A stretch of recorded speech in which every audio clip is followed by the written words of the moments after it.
AP cabinet సమావేశంలో తీసుకున్న కీలక నిర్ణయాలను మంత్రి పార్థసారథి మీడియాకు వెల్లడించారు.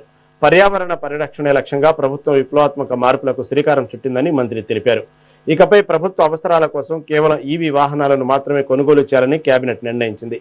రాష్ట్ర వ్యాప్తంగా ఈవీ ఛార్జింగ్ స్టేషన్ల ఏర్పాటుపై ప్రత్యేక దృష్టి సారించినట్లు పేర్కొన్నారు.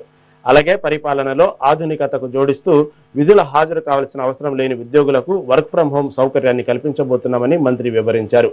వీటితో పాటు నా దేశం నా బాధ్యత పేరుతో రాష్ట్ర వ్యాప్తంగా భారీ ప్రచార కార్యక్రమాన్ని నిర్వహించనున్నట్లు వెల్లడించారు.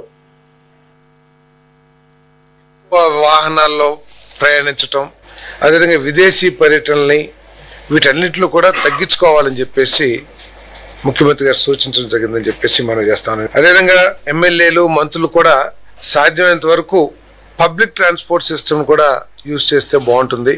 ఎందుకంటే ఒక మంత్రి గారంటే ఆయన కారు, తర్వాత సెక్యూరిటీ కారు, తర్వాత ఇంకొంతమంది పిఏలు లేదా అట్లా కొంత కాన్వాయ్ లాగా కాకుండా అవి తగ్గించుకుని సాధ్యమైనంత తక్కువ వాహనాల్లో వెళ్ళాలి.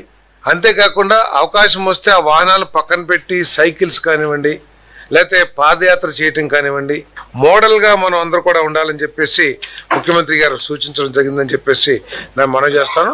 ఒకరోజు నో వెహికల్ ఫ్రైడే అంటే ఆ రోజు అసలు వాహనాలు వినియోగించుకోకుండా ఈ కాన్వాయ్లు బస్సుల్లో కానీ లేకపోతే అసలు ఆ వాహనాలు తగ్గించుకుని ఒకవేళ మీటింగ్స్ ఏమైనా ఉంటే వర్చువల్ మీటింగ్స్ కండక్ట్ చేయటం, ఇవన్నీ కూడా చెప్పడం జరిగిందని చెప్పేసి నేను మనవి చేస్తాను.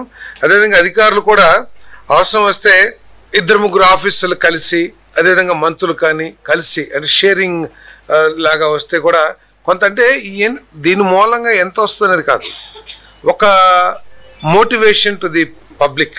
అదేవిధంగా యూనివర్సిటీస్లో, ఎడ్యుకేషన్ ఇన్స్టిట్యూషన్లో no vehicle chemical engine free days అంటే స్టూడెంట్స్ అందరు చాలా బైక్స్ లో వస్తూ ఉంటారు కదా, వాళ్ళ అట్లా అటువంటి రాకుండా ఒక 2 days నో బైక్స్. అదేవిధంగా గవర్నమెంట్ డిపార్ట్మెంట్స్ లో కూడా వారానికి 2 రోజులు వర్క్ ఫ్రమ్ హోమ్ సిస్టమ్ని డెవలప్ చేయొచ్చేమో మరి పరిశీలించమని చెప్పేసి కూడా చెప్పడం జరిగిందని చెప్పేసి మనం చేస్తాను. ముఖ్యమంత్రి గారు అవసరం వస్తే అందరం సైకిల్ మీద కూడా వద్దాం సెక్రటరియట్కి అంటే ఒక మోటివేషనల్గా వారు చెప్పడం జరిగిందని చెప్పేసి